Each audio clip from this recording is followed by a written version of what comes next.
now our friends from the north, please greet the proud sons of Durmstrang and the High Master Igor Karkaroff.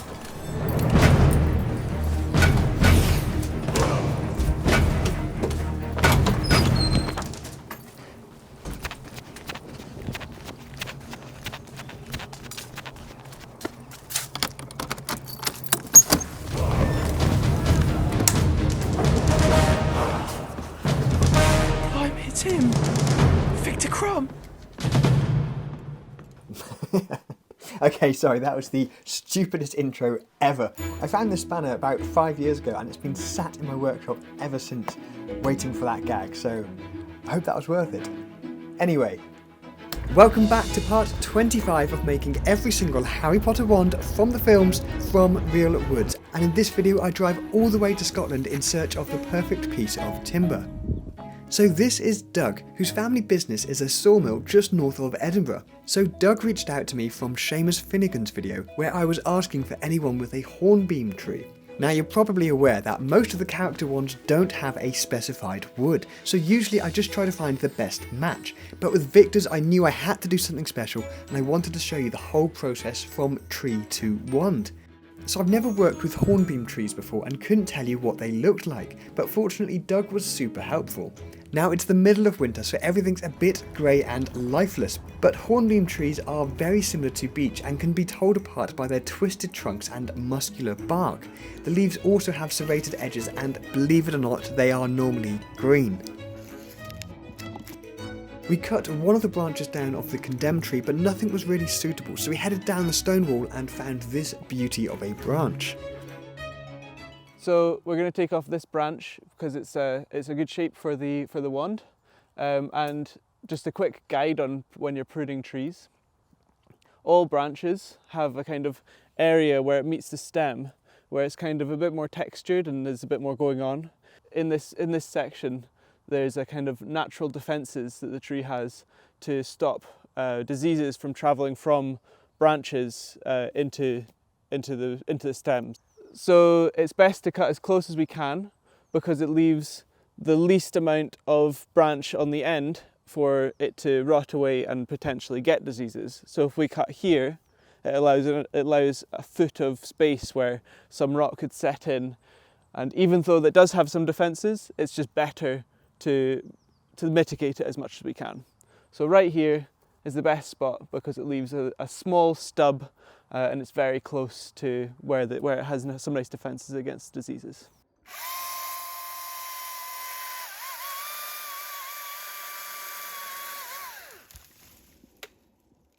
Doug also showed me around, and honestly I'm like a kid at Christmas when it comes to sawmills. And look, they even had a couple of old Watkins. So a huge thank you to Doug for inviting me and spending half a day. If you're near Edinburgh and looking for some timber, check out Scottish Woods. They've got a huge selection, and Doug's also started a YouTube channel which I will link below.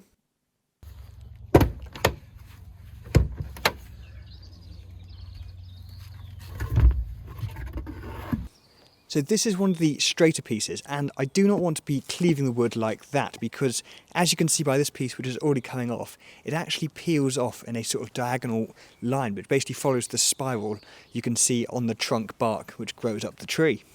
And that also means we'll just waste way more wood, or possibly not even have enough wood to work with. And trying to split that nicely down probably that axis is not going to be easy. So this branch actually fell down from the winds, or from basically being dead. You can see there, that's quite old, that's where we cut it. But you can also see that split runs basically down the whole length, so this was a bit of a trial and error piece really, but I'm basically going to use it as a sort of proof of principle. Or if this is the only piece I show, it means the other piece didn't work and we had to use this as the final piece. There's no one like Krum. It's like a bird the way he rides the wind. Now that's not Krum's only connection to birds. Of course his handle features an eagle's head, which is the symbol of the Durmstrang Institute. Ollivander also tested his wand with a bird conjuring charm prior to the Tri-Wizard tournament, but this wasn't a wand Ollivander made. It was actually one of the last wands made by Grigorovich.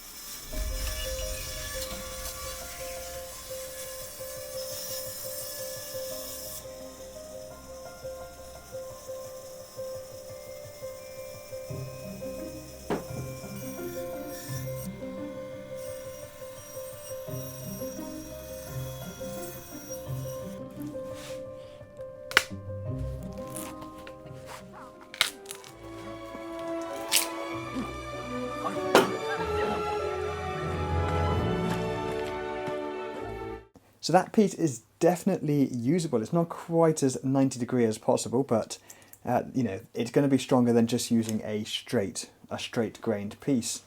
It does have this split which might be a little bit temperamental, but I'm going to definitely keep this as a reserve piece. So this is the piece we cut from the tree which isn't coming down, and I think it was the best one we could find at the time. So I've got sort of two options. I could try and use that curve, or I can try and use that sort of curve. This end down here, it would be nicer if that was straighter, and obviously the wand is pretty straight in that plane. It's just that one where it's got a bit of a wobble. Now obviously I want to try and remove the pith, so whichever way I cut this, I sort of want to cut it in half. And you can see there, we haven't really got a nice plane to work with. I think that's going to be the best orientation. So first I'm actually going to try and trim up the ends a little bit, which should help before I can actually plane sort of two square faces on this.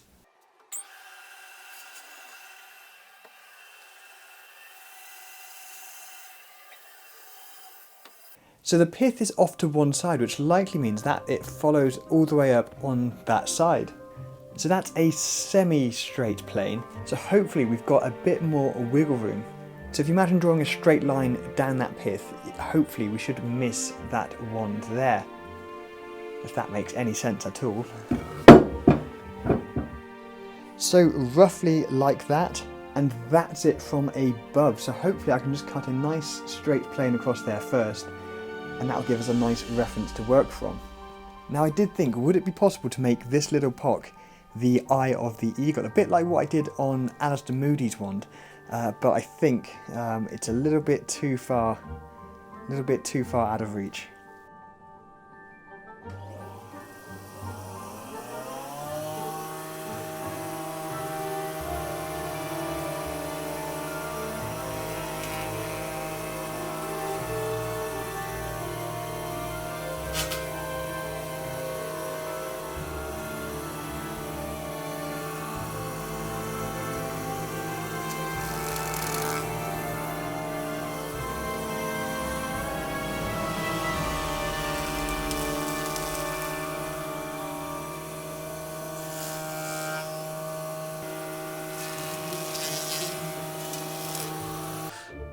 Ah, so close, so close. Anyway, now that I've got two nice and square sides, I can put the wand about there and run this through the bandsaw and get a nice slab like so.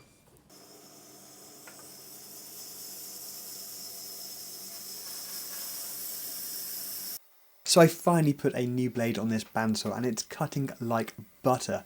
What is quite interesting is that as I start cutting the head of this dinosaur, you can actually see the shavings turn from basically dust into noodles, and that's because it's starting to cut with the grain basically. It's the bandsaw equivalent of noodling with a chainsaw.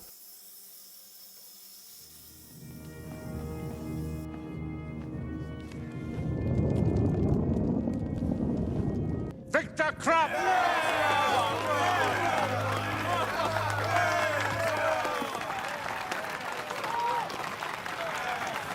So why go through all of this effort just to try and get the grain to match the shape of this wand? Well, basically it's for strength. Now you might be aware that wood is basically like a load of straws. Now in some pieces of wood like this oak, you can actually see tiny little holes in the end grain, and these are the straws which basically provide nutrients and water up and down the tree. And this is one of the reasons it's really hard to split wood across the grain, whereas if you go with the grain, it usually parts quite nicely. And I showed at the start of the video how hornbeam, especially the trunks, will often have a slight twist, and you can actually show this with the straws too. So that's basically how it's grown, in a spiral pattern. So as a little experiment, here is my mini Loch Ness monster, and you can see here that the grains are all completely parallel. So this was a lovely piece of pine. You can see up here, all the lines are perfectly straight and horizontal in this case. But this creates a weak point along here. So I predict it's going to snap along this line here, and you can actually see from this angle the grain is not going like that, it's sort of at a diagonal, so I suspect as well it's going to fracture along that line there when I drop it. Or maybe not. Should we drop it again? Okay, let's just try and manhandle this.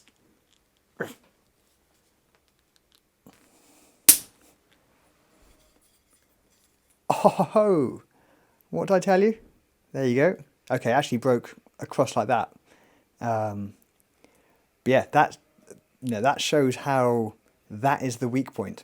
And don't forget, this is a bit stronger than the wand because the actual cross section is going to be more like that.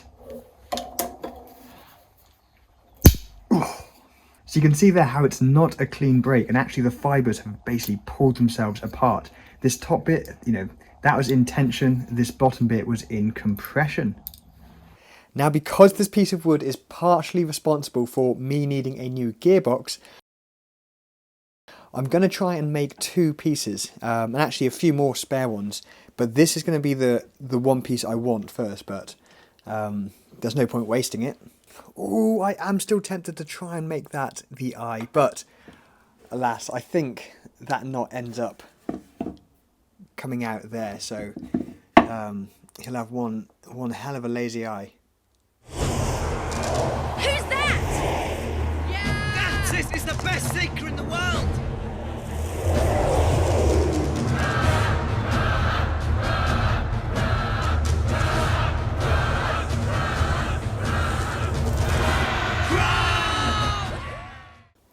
So I left this blank inside for 2 days and we've already lost 37 grams now. So that is 36 grams of water, which always surprises me what can come out of a piece of wood in just a day and a half.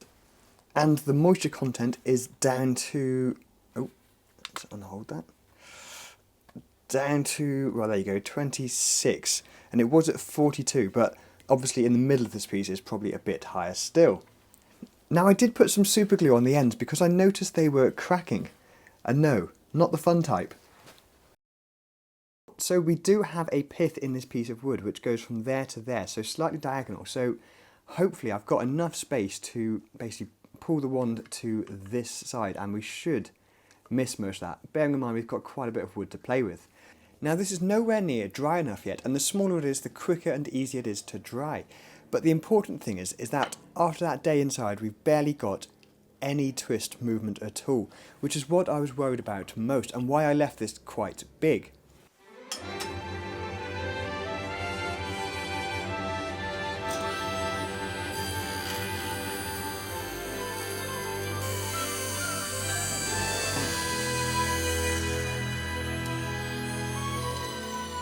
Oh, I forgot to say, I also stenciled this before taking this piece of wood inside the dry, just to check in case, something moved like that, and it stayed perfectly the same. So I'm happy to start working on this and we can dry it at a later stage. And surprisingly, so this is the fresh cut side.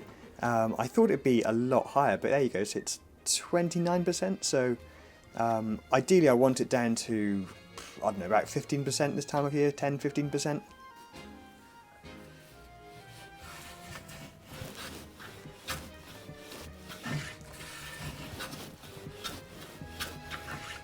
So I was using the hand plane there because unfortunately this is the state of poor Pius thicknesser.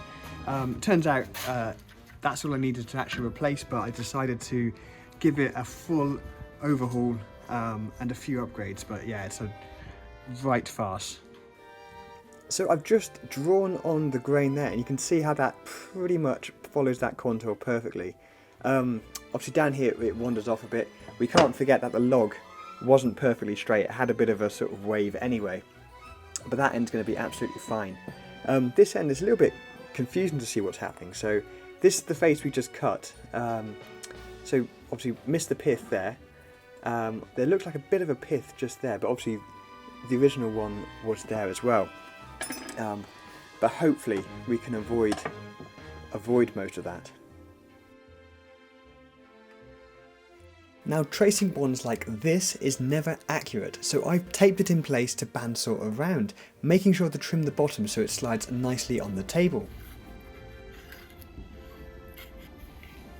I fitted an old narrow blade to help with the curves, but I have to be careful as the bottom guides aren't in place, because it's a right faff to adjust, and 99% of the time I just use the thick 1-inch blade. And yes, I still haven't made a throat plate after more than a decade of ownership, which means the little pieces do fall down and occasionally you'll hear a ping when they get caught down below, but it's never caused any damage. So far. Touch wood.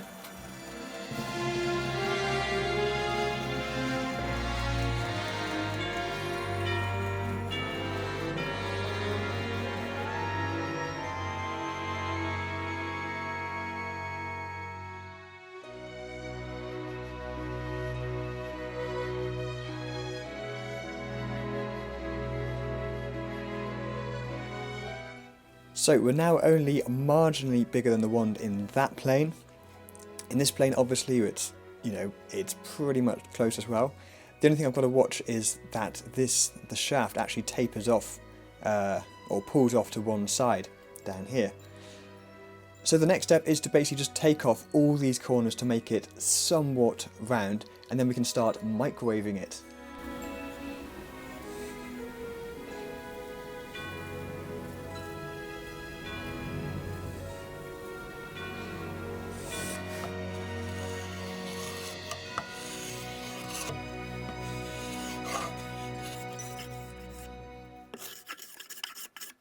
Now this wand would have been a great candidate for making a wand with just hand tools, but alas I just didn't have the time and wanted to maximise the blanks I could get from the hornbeam logs. I would love to know if Ollivander, or in this case Grigorovich, used machines. I think I'm always guilty of assuming that the magic world is more like the early 20th century in the Muggle world. I believe my planer is from the 1940s, the big lathe is 1934, and Pious Thickness was definitely made prior to 1990. Now whilst I doubt they had a 3-phase electricity supply on Diagon Alley, most of these machines, if not very similar ones, could be run on a line belt. And the reason I haven't fully rounded it or kept these sides flat is so I can actually clamp this in the vise much easier.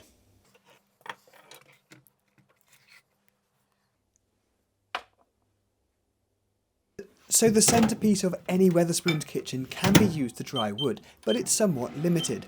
It works much better on small pieces, and I typically blast it for 10 seconds then let it cool down again. Weighing the wood gives a good indication of how much water has evaporated, and you can actually see the condensation that's come off the wood. There were a few hairline cracks, so I basically covered the head with N-Seal, which is just a wax-based sealant, and left it another day or so by the Aga. The moisture meter confirms that it's much drier. I think you've always got to take these readings with a pinch of salt, but it gives a great indication.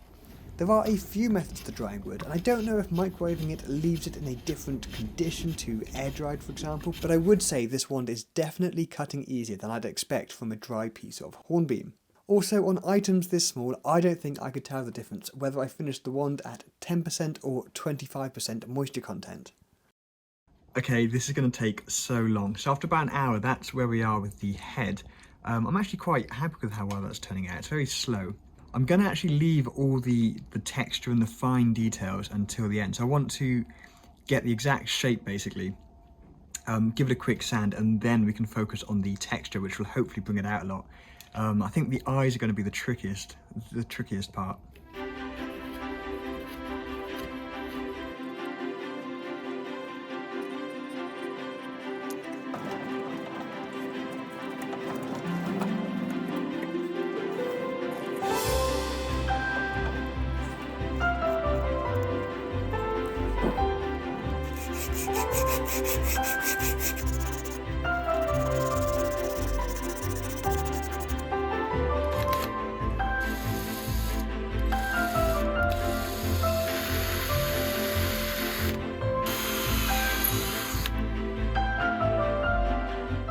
A cool little feature about Krum's wand is that when you twirl it, the centre silhouette actually looks like the two birds are basically touching beaks. I highly doubt the creator designed it like that, but I thought it was cool to mention nonetheless.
You have no business here. This tent is for champions. and friends. No matter. Okay, it's nearly 9 p.m. I am not having a good time with this. I've hit the point of diminishing returns, so I'm going to focus on this little bit now, add all the texture, and then the shaft will be quite easy.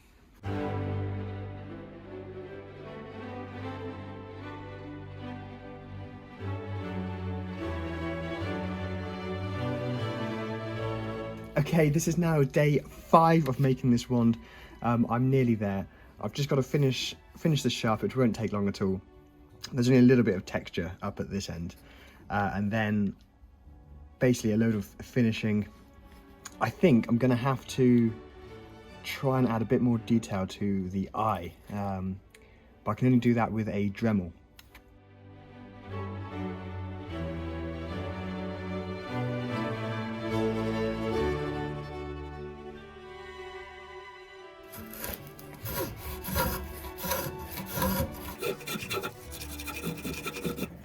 Now, I haven't done the sort of eyelid, if that makes sense. You can see the difference between the two. I think mine looks a bit angrier, but it's just, I've just tried doing some test pieces with the Dremel. I don't think I can get that detail, or it's too much of a risk. I'm going to make it look worse. So I'm going to tidy it up a little bit, but I'm going to keep my eye as a big eye.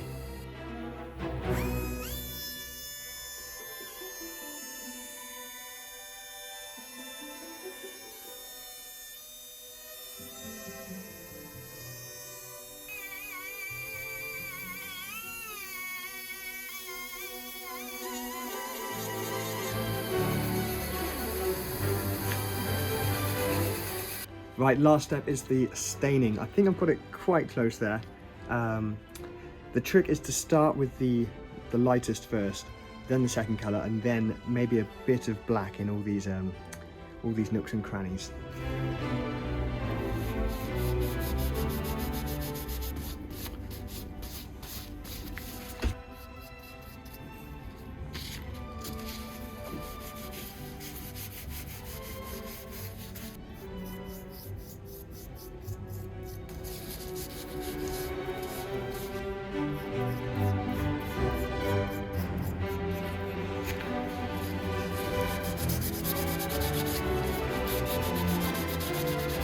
Now, I did decide to put some black stain down all the really sharp crevices.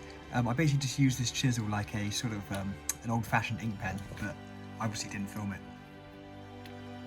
Apologies for not getting a video out recently. February literally disapparated. I have no idea where it went, and so far nothing is going right this year, with machinery breakdowns, gearbox breaking down, body breaking down, bank balance down, and to top it all off, yesterday I did a long bottom Lestrange and can't currently hear much in my left ear, and is why the end of this video is only on the right channel, so you can share some of my experience. It's like a bird the way he rides the wind. He's more than an athlete. He's an artist. But all joking aside, thank you so much for watching. It means the world to me, and I hope you've enjoyed seeing the whole process from tree to finished wand. I've nearly hit 100k on Instagram, which is fun, but still a way off here on YouTube. So if you haven't already done so, please consider subscribing. And then to celebrate, I will make Voldemort's wand, which I have already done some filming for whilst in Scotland.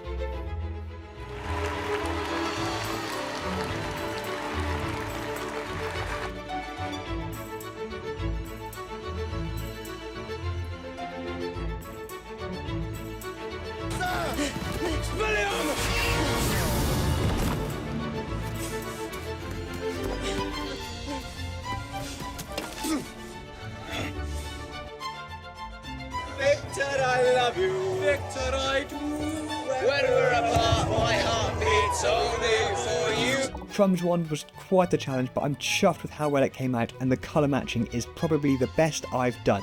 But please, as always, let me know what you think in the comments. Thank you.